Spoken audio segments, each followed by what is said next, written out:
All right. Hi, everyone. I'm Andrea Lemoynes. I work for the Free Library of Philadelphia, and welcome to Story Search from Special Collections. This is a podcast series exploring stories based on, inspired by, or connected to material artifacts here at the Free Library of Philadelphia. Usually, this would be hosted by myself and my coworker Joe, and I'm going to be honest, we've had some technical difficulties, so we'll be missing Joe today. Hope you're doing well, Joe Shintop. This is our first season, and it is dedicated to stories connected to the Free Library of Philadelphia. Today's program is focusing on the Souls Shot Portraits of Victims of Gun Violence art exhibition on display at Logan Library.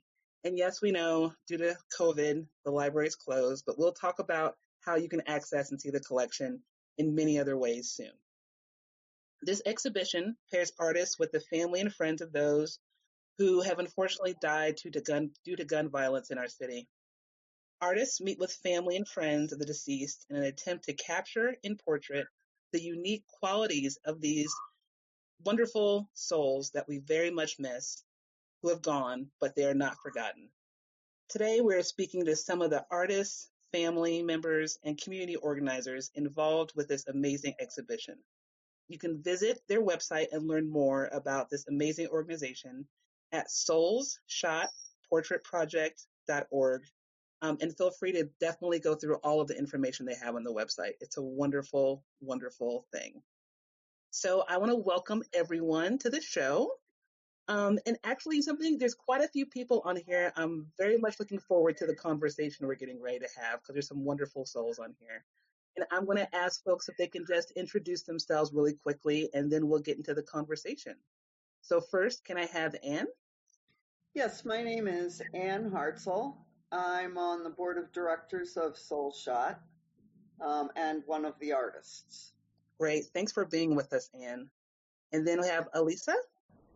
Hi, my name's Elisa Abeloff, and I'm an artist who's participated in Soul Shot for the last exhibition, the one that's at the library, and the current exhibition this year's. Great. Thanks for joining us, Elisa. And next we have Shahada. Hi, my name is Shahada Abdul Rashid, and I will be co-facilitating a book club, a preteen book club at the Logan Library, and I will also be facilitating a community healing circle. Thank you. Great. Thanks, Shahada. And next we have Sonia. Yes, hello. My name is Sonia Dixon. I am a survivor. I have 2 grandchildren that was lost to gun violence. Thank you for joining us today, Sonia. And then we have Laura. Hi, I'm Laura Madeline, and I'm the executive director of the Soul Shot Portrait Project and also one of the artists. Wonderful. And last but not least, we have Catherine. My name is Catherine Martin. I'm the adult and teen librarian at the Logan branch of the Free Library in North Central Philadelphia. Great. Thank you so much to all of you for joining us. This was a really important podcast for us because it covers such a really heartfelt and difficult topic in our city. As we all know, Philadelphia, the entire city suffers from gun violence. It affects all of us. And so the exhibition you have in the library is just wonderful. And we wanted to make sure that we got the information out to the community to make sure they knew more about the organization and the exhibition. So Laura, could you tell us a little bit more about the nonprofit and the work that you all do?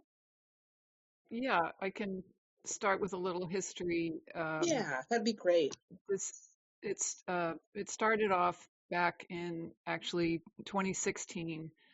The idea of supporting communities that are affected by gun violence, and we put a call out to artists and invitation to families or friends of people who had experienced gun violence, and we just randomly paired the artists with a family member or friend and had them get to know as best they could the person that they were going to be making a portrait of.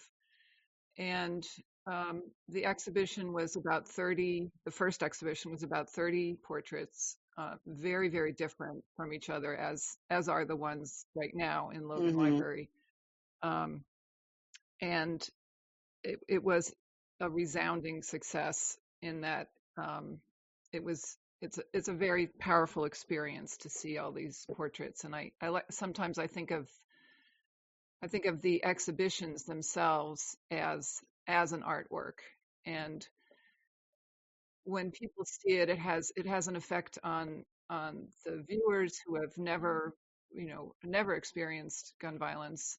And it also has a very positive effect for the families who it's a memorializing and humanizing their family members. And that seldom happens when we hear all these when we hear news reports of the daily gun violence. So I'm kind of losing my track here, but anyway, so it started, it was supposed to be an exhibition that was going to be up for a month, and the response was so great that here we are 5 years later. I think Anne is a great one to speak about this, because she just took the call to be an artist for that first exhibition without really knowing what she was getting into. And I think it's fair to say, and Anne, you can speak for yourself, but it changed her life. Yeah, I'd love to hear more about that, Anne, because I do feel, thank you so much, Laura, because I do feel something that Laura said really hit me, and that's so few of these deaths, so few of the people, the souls are memorialized. Especially this year, just being 2020, there's been such a national uprising in response to the deaths of members of the Black community at the hands of still gun violence. And we have seen so many artists memorialize many of those souls. And to think about all the other people who are not being memorialized, I think this project speaks so much to what we're all experiencing and the transformative power of the arts. So yeah, Anne, if you could speak more about how Laura said how this affected you working on this project. Yes, I joined Soul Shot. I answered a call for artists, not really having any idea what I was getting myself into, and certainly not thinking I was getting myself into what this has ended up being for me. The first portrait I did connected me with Movita Johnson Harrell, who is an activist against gun violence. That kind of introduced me to really a large community of women, most of whom have been involved now with Soul Shots. They have had portraits done of their loved one. That is how I know Sonia. So I also did a portrait. I did two portraits for the first edition of Soul Shot. One was for Yulia Robbins, who is another mother who has lost her son, and has helped create a community of Sonia. I will pass this off to Sonia too, because she is also one of those moms who hit the streets when it's non-COVID anyway, looking for solutions for gun violence, trying to find their sons or grandsons' murderers. And I have found that the community that Soul Shot has in a way brought together is one of the strongest things we actually have done, is connect these mothers and families to each other, so they know that there are other people going through the same thing. And they have each other to support. Now, that's something Sonia could speak to, whether I'm right about that or not. Yeah, I think it was that you were spot on. It I'm not only a victim. I feel like I am a survivor, and Mm, I just had to. I could not just stay there. Um, I had to try to turn my pain into a purpose, mm, and that was to try to help other mothers and grandmothers and whoever who's affected by this. It's a club that I wouldn't invite anyone into. mm, uh, it's something that I have to live with for the rest of my life, dealing with this grief and this pain, and that's the thing that I would like young people to understand, because you have an opportunity to think before you act. mm, They don't, when you don't know the devastation on the other side, I think that's where the problem comes in at. mm-hmm, So many people don't know what we're left with. And it's not just the devastation of us losing our child to gun violence, but the devastation of your child taking another person's life. mm-hmm, That's not a thing for a family either. mm-hmm, You have to deal with the fact that your child did something, a child that you brought into this world that you would never think will stoop to that low. Then you have to deal with the fact that they may be put away for the rest of their lives. So mm, then there's two lives lost. And for what? mm-hmm, Um, so I,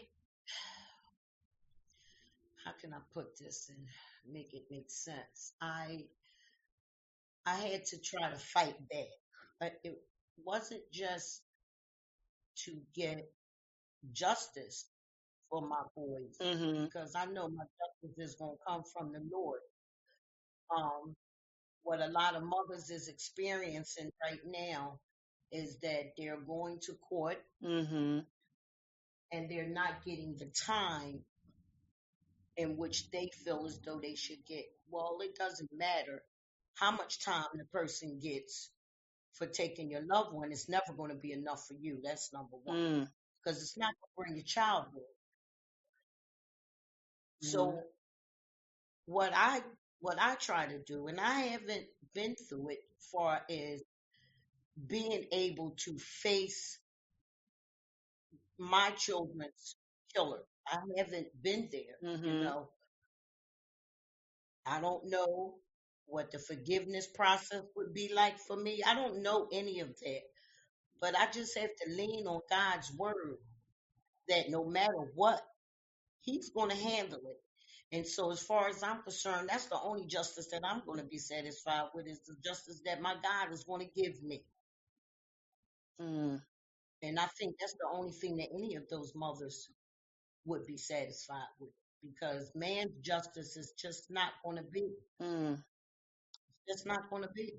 And that's why Lisa, I kind of wish she was on here. I don't want it to seem like I'm saying things without her knowledge, but she's struggling. She's struggling right now because she just went to her child's sentencing. mm, And she's very dissatisfied with the time that he was given. But like I said previously, there's no man's justice is not going to be enough. It's not going to be enough. mm. I think So Yeah. I think Sonia and so many of the other mothers and families are just showing their resolve, and the fact that Sonia talked about um, you know other choices and the devastation for the shooters, not just the ones being shot. And I think all of the, well, yeah, I would say pretty much all of the families and friends that are participating in this project are really dedicated to putting an end to this. And it takes a lot. It is a really difficult, it's a very difficult thing to do, to open yourself up to a stranger, in most cases, to tell them about the life of someone you've lost. And also, frankly, I mean, the artists are left to their own devices to use their own style, their own mediums, their own approach. And the portrait may not turn out to be what the family expected, but what they understand is that these images, these artworks, serve as kind of ambassadors for the people that can't be ambassadors for themselves, and for this cause. And the families are also showing this amazing spirit to keep this going and to reach people in every way that they can. And our project is a way to reach people that I think all of us working on it feel is very powerful. And from the many, many, many people who have experienced the portraits and talked to us or written to us afterwards, it is a way to reach people that doesn't exist through hearing statistics or reading statistics or we get so numb to hearing about the gory details, and this is a celebration of their lives. And I'm hoping that Elisa can talk about the experience she had with Lisa Harmon, who was not able to be here today, because I thought that was a really interesting. Elisa, when you and Lisa spoke when it was at your synagogue, talk about right. Tell us more about that.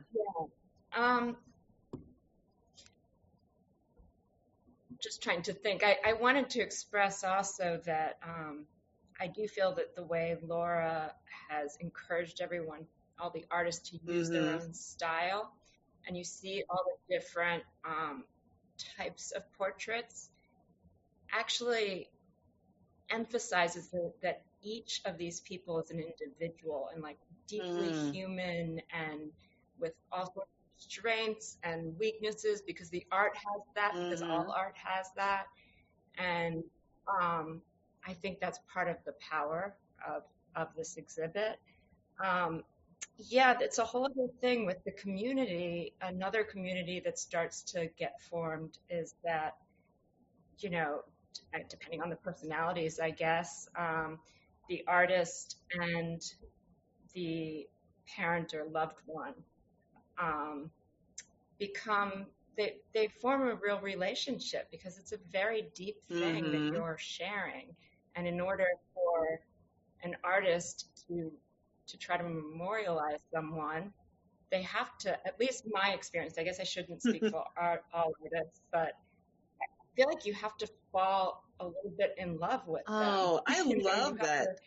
Or at least you have to love, or at least you have to love them. Maybe that's a better way to put it. And then I think there's this bond that happens, because, if someone loves your kid, you love them, right? Right.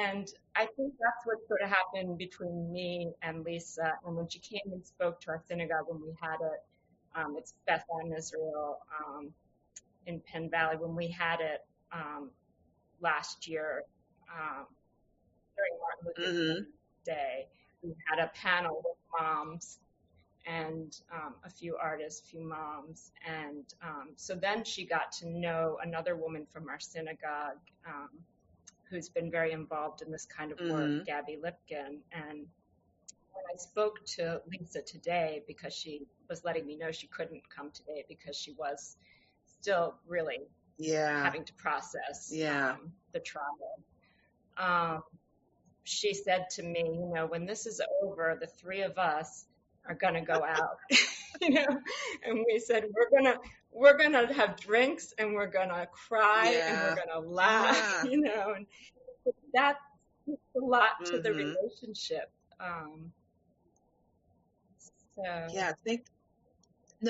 don't know what else. You are great. Thank you so much for sharing that, because I think even I'll let our listeners know we have a pre-recording chat with everyone on here, and that the relationships in the community that are coming out of these partnerships are so beautiful. And even before we started this recording, listening to you all talk, it was almost like I could hear the community blooming.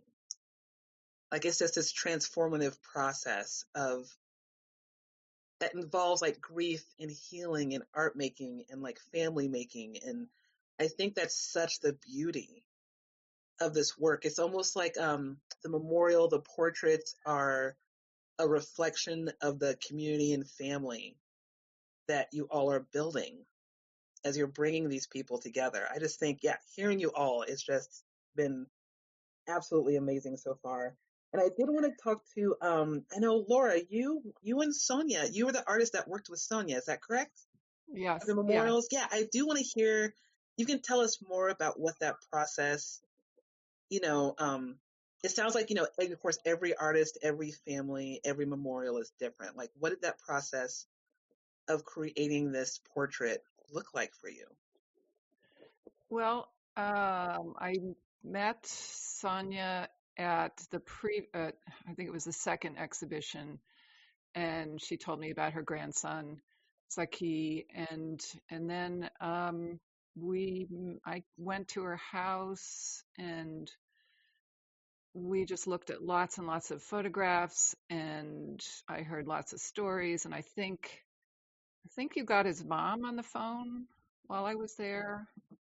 I talked to a couple of his friends. I talked to his brother briefly.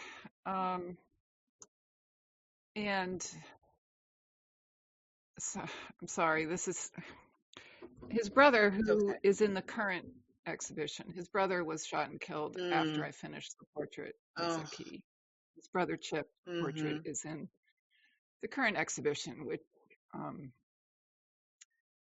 I mean, Sonia's endured more than anybody should have to. At any rate, so yeah, we just talked about what he was like, and just pretty much everything from the moment he was born on. And I made some sketches, and then we met again, and I had him with a big smile, and she said, well, he was also very pensive kind of guy. So what I ended up doing for that portrait is I made an interactive portrait that was mounted on a kind of a pedestal thing, so kids could reach it. You could stand up on a step, and you could flip between two faces of Zaki, and there's a couple of doors that you could open. So there was kind of, my style is very narrative. I have lots of little symbols and cues and things. And the same with Chip. When I did his portrait, there's his image appears many times in the panel. His is not interactive, but and I just want to say that when I met Chip, I mean, his whole being just reflected the intense sadness at losing his brother. And I'm not even sure he said anything to me. I think he said hello. And then when I went back to Sonia's to learn about Chip's life, that was not the person at all. He was I should let Sonia talk about him, but just the stories. And I was able to talk to his one of his daughters, and he was not at all that intensely sad person before that had happened. If I could just add into that a little bit. One of the things that struck me when I first met Lisa Harmon to learn about her son, Alan, who actually went by Fresh because he always needed fresh sneakers, different, that's what everyone called him, was this. I met two of his brothers, and the level of sadness, and just even if the other brother doesn't die, having a family member or a brother die in such an untimely and, I don't know, feels to me unfair death, has an impact on those young men too. And I have a teenage son, so I couldn't help but respond to them as a mom, even though, I mean, they were like, in their early 20s, but they're still kids for me, and yeah, it just had a big impact on me meeting his brothers. Yeah. Um, Go ahead. yeah, and I'd like to add something Uh-huh. as well. Anna?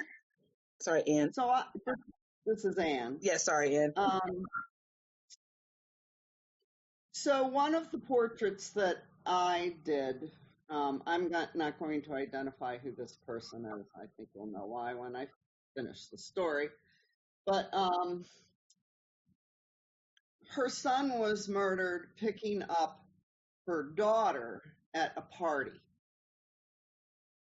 And the daughter has suffered from PTSD and all kinds of health issues since then. She blames herself.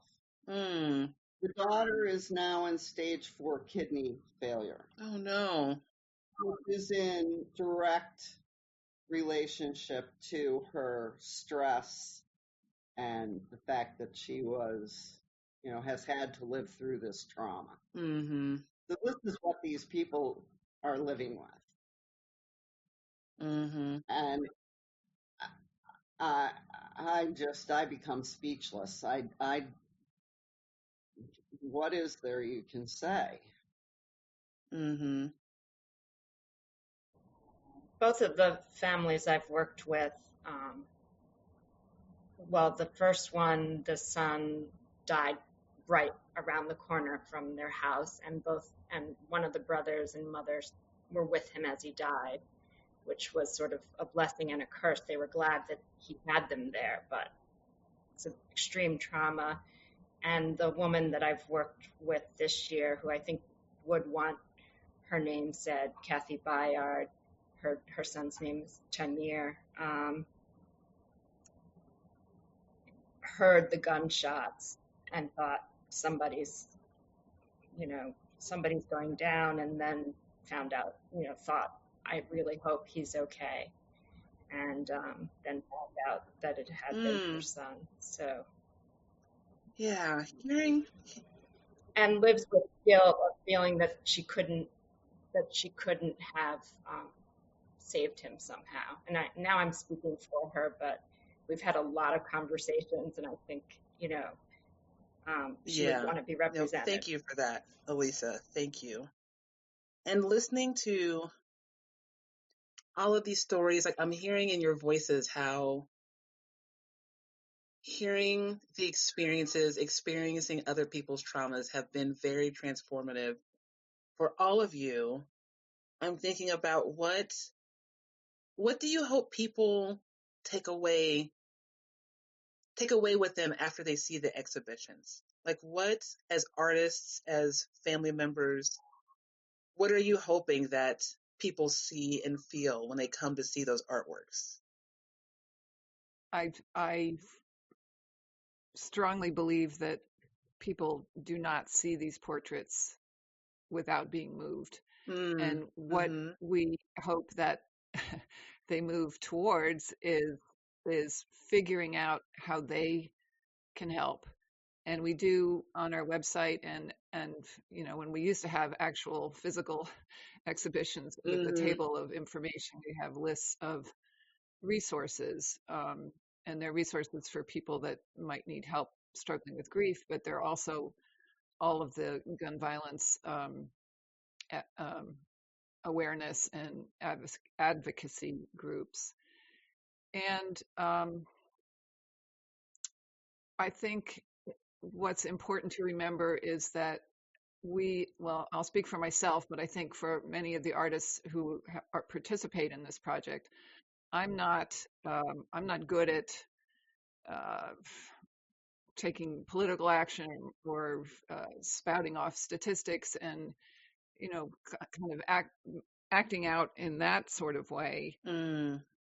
And I wanted to do something, and I was inspired by another artist, Daniel Heyman, by an exhibition of his that I saw, which was about a group of people with a different kind of trauma, but the effect was so great, and I just thought if we could do the same thing and focus on the victims of gun violence, it would be very powerful. Mm-hmm. And so we are artists, and we are,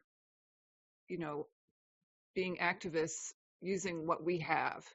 And so I hope that people that come to see these exhibitions, first of all, as I said, they realize what a terrible impact this is having on our communities. Mm-hmm. And then they figure, what can they do? What is in there?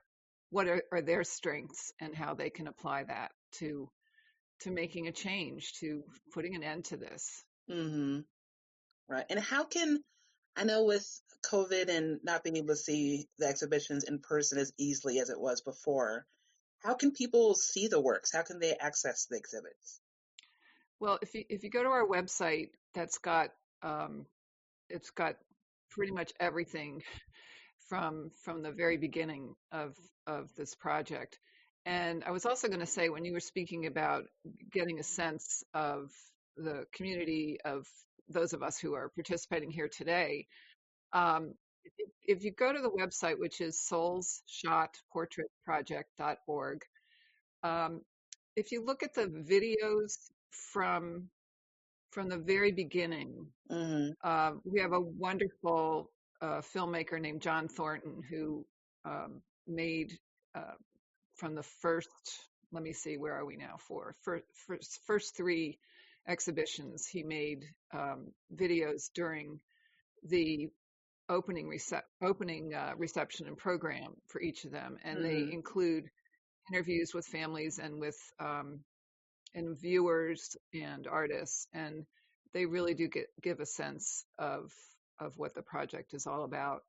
Mm-hmm. And there's, like I said, there's you can see all of the images. So with this fourth exhibition that's up now, there's well over 100, which I also might add is a very small fraction of the people actually affected. But Mm-hmm.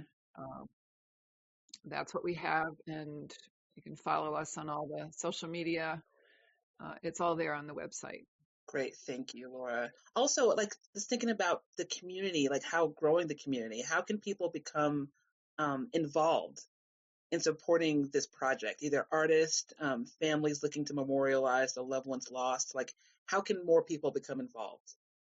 Yeah, again, everything on our website, just there's all kinds of buttons to push for becoming involved, either in any of the ways that you just mentioned. And we can take donations too, always good. Right. Mm-hmm. And there's a lot more information about what it actually entails to participate as an artist or as a family member. And we have volunteers. Again, everything is up in the air with the pandemic situation, Mm-hmm. but we have volunteers that help with physically hanging and moving the exhibition. And I should say, in normal times, if we ever get there again, the exhibitions would travel. They would stay in each place about a month, sometimes 6 weeks. Mm-hmm. And so we have been able to reach people in lots of different venues, and each host venue, and much like you're doing right now, plans events around the exhibition, which is really wonderful. Mm-hmm. And we've been to, well, libraries, museums, universities, art schools, art galleries. We were at the state capitol twice. I don't know if I'm leaving anything out, but yeah. So the idea is to have as many people as possible see the Mm-hmm. actual exhibition. Definitely. And thank you so much. That's a great segue into going to talk about more about the exhibition at the library. So I'd love to circle back to Catherine and Shahada. Catherine, you're the librarian at Logan, and Shahada, you are working on some programming there in relationship to this amazing exhibition. Can you both tell us more about that? Sure. Thank you so much. Yeah, this is Catherine speaking. And I just want to say on behalf of all the Logan staff, we're really honored to be hosting the exhibit. Logan branch head Lynn Haas was familiar with the project, and she worked really hard to bring it to the library, and we're grateful for that. The Logan staff and the Logan community have been living and working with this exhibit now for a few weeks. It was installed on November 2nd. And since that date, Logan was open to the public 5 days a week, and the response to the exhibit was so positive. On election day, our library served as a polling site, and so we literally had hundreds of Logan residents, masked, socially distanced, in small groups, come through the doors to vote and witness the exhibit. And then since then, people from around Philadelphia have made special trips to our library to see the portraits. Members of the Logan community have come in to view it. And then folks who just come into the library to use the computers and pick up the materials. And as recently as yesterday, we welcomed activists into the exhibit, and these are individuals that are working on gun violence prevention in the city, in their communities, and then through larger, in partnership with organizations such as Ceasefire PA here in Philadelphia, which also has a really active youth chapter, I want to call it, that works with youth as really inspiring activists addressing prevention around the topic of gun violence. So the good news is that the exhibit will be sort of on display at the Logan Library indefinitely, or maybe through January and February, because we have had to take this hiatus from in-person visitors. Our physical library spaces are currently closed to comply with the home order, but we're really looking forward to welcoming the public back in to see the Soul Shot portrait exhibit in the new year. So in the meantime, we have some virtual programming, and I'll tell you just really briefly about that, and then I want to introduce Shahada.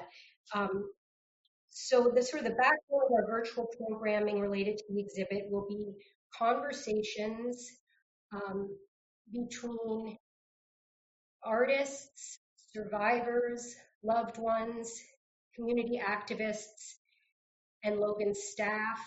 Our North Central community organizer, Fred Ginyard, and some of our really dedicated Temple University Work Study students. And those will be recorded conversations posted to the Logan Library Facebook. That's at Free Library of Philadelphia Logan. And Instagram at Logan Free Library. And then I was also going to encourage people to visit the Soul Shot website as well, and their social media, which is very comprehensive and active. And then our youth programming piece is primarily consists of a book club, a virtual book club for young teens, co-facilitated by my colleague Shahada Abdul Rashid, and we're trying to engage young people in the conversation.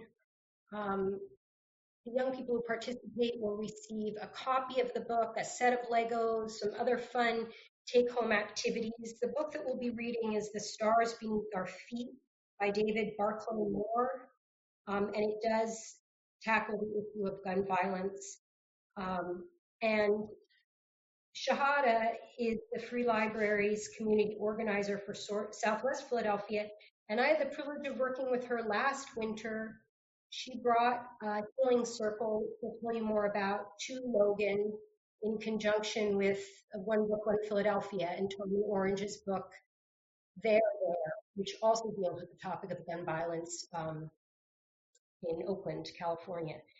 So I'm really pleased with the opportunity to work with Shahada again, and she's going to as we think about the library as like an educational space, and Logan Library particularly as a community space, it also has the potential to be a healing space. And these portraits have certainly created that potential. So I would love for Shahada to share a little bit about that. Yeah, thank you, Catherine. Hi. Hey, Shahada. Thank you.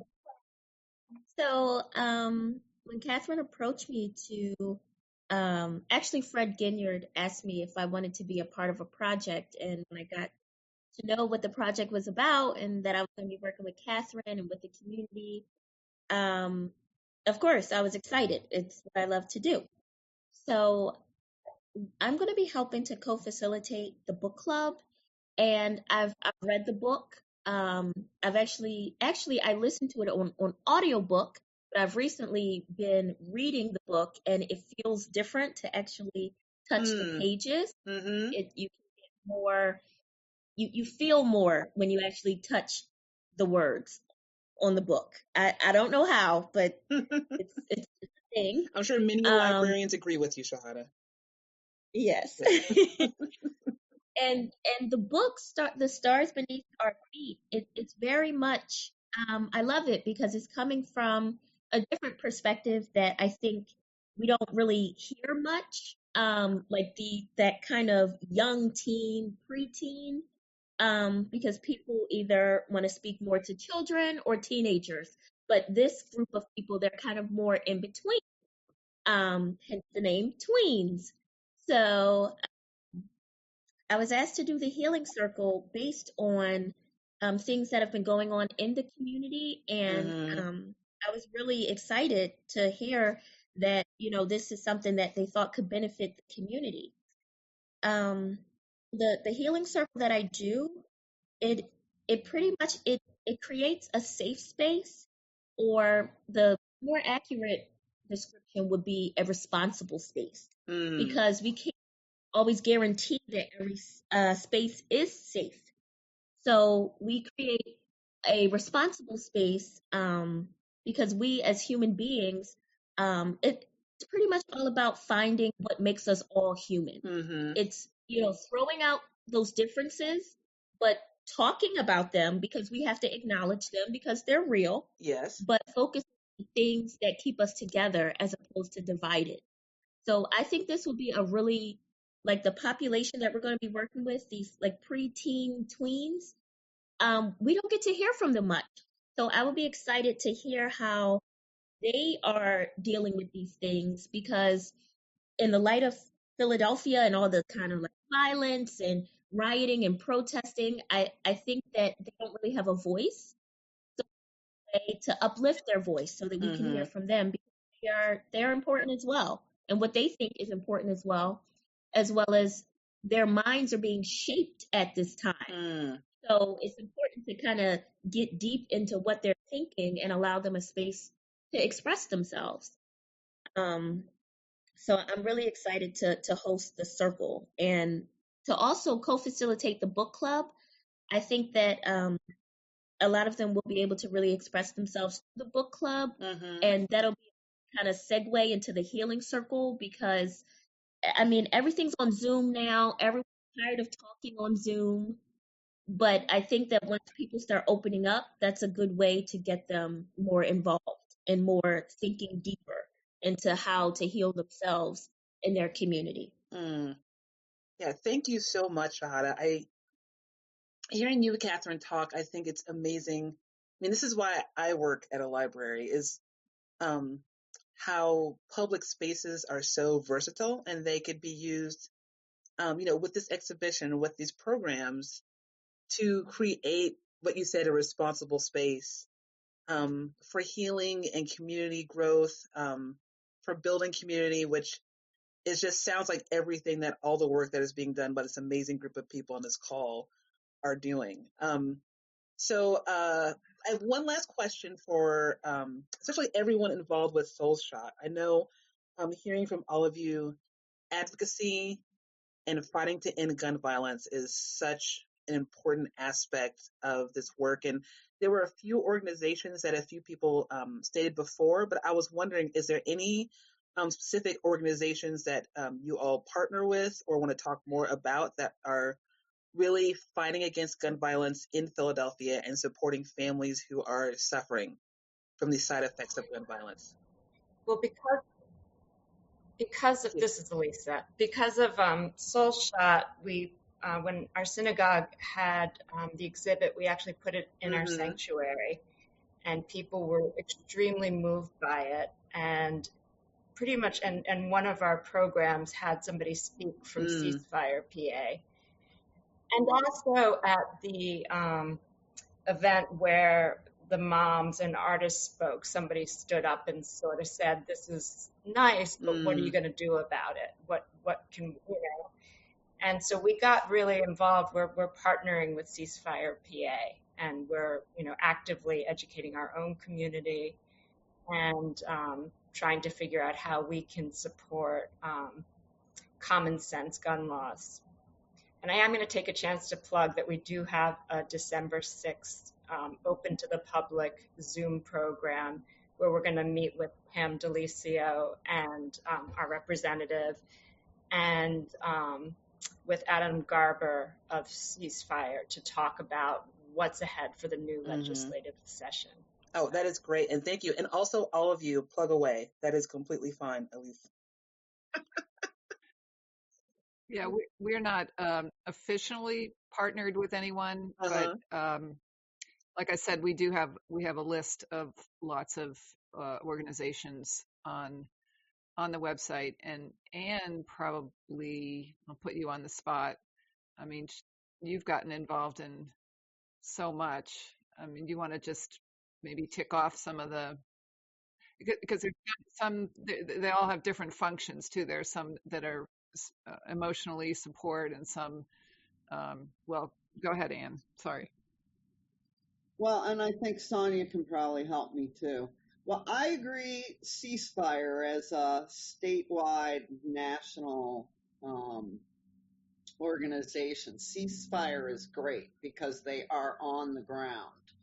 I know a lot of, you see the same people out, so you know that they're dedicated to the gun violence issue.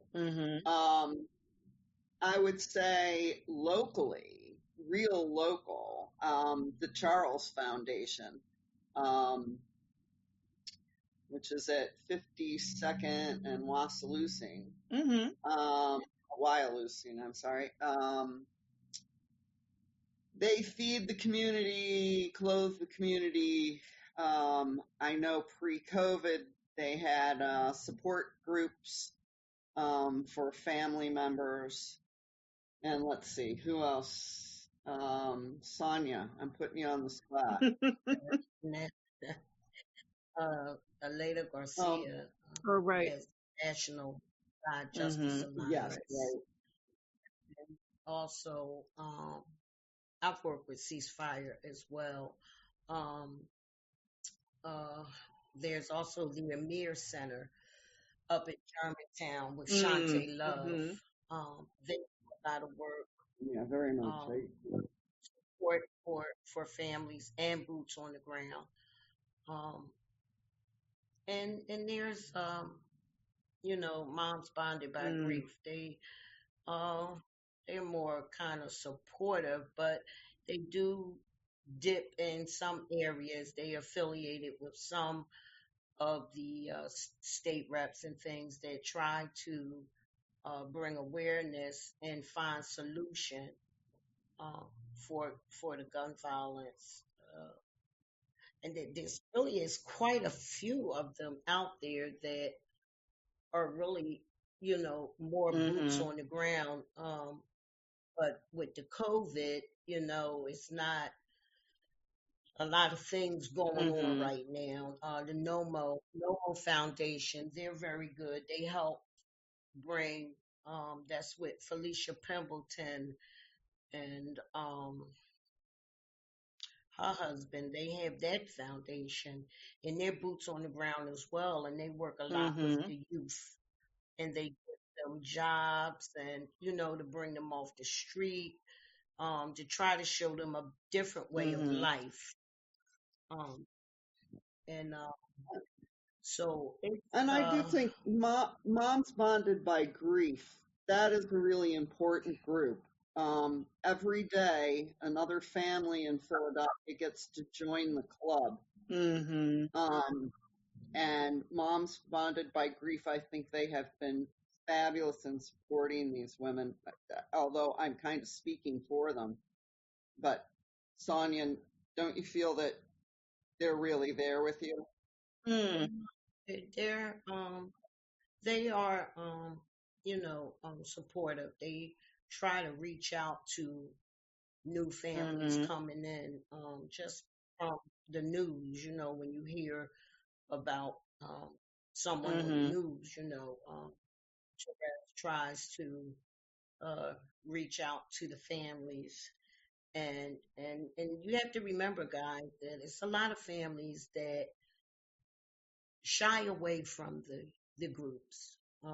We try to reach out to them as much as we can, but a lot of people shy away for Mm-hmm. their own reasons, for their own personal Yeah, grief looks so you know. different to everyone. Um, Yes. it, Yeah. it does, and it's just not easy. And sometimes I have to Mm. step away because you have to think it's each day it's someone new coming in, and that's another story, and that's reopening and revisiting. And the Amir Center is really good with that because they try to um, enforce healing, a Mm-hmm. lot of healing, and that's what that's what we Yeah. need. We need things that's not going to keep Yeah. us stuck. Just the healing. There's some places, Mm-hmm.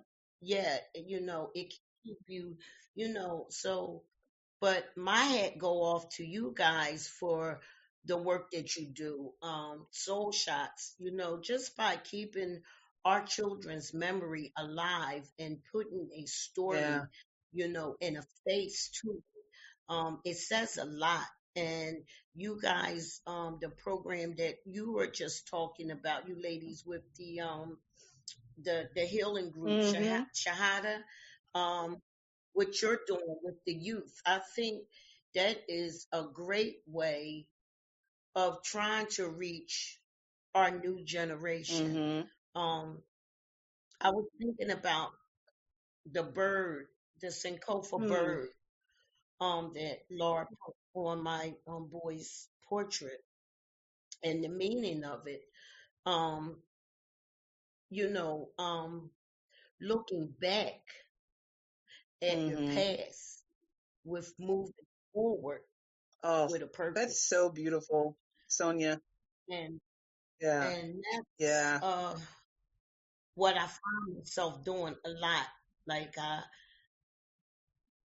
have this trauma and this pain, but I have to try to move forward. Yeah. So I kind of leave myself open to affiliate myself with different people that's trying to do something Yeah. about Sonia, this, I can't tell you.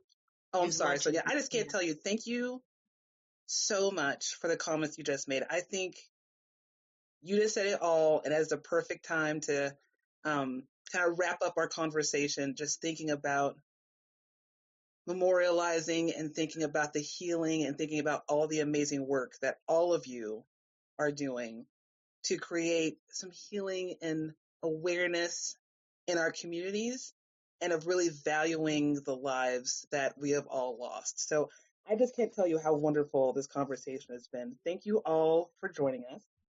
For all the listeners, yeah, thank you. You This has so been much. great. For all the listeners, please visit soulshotportraitproject.org.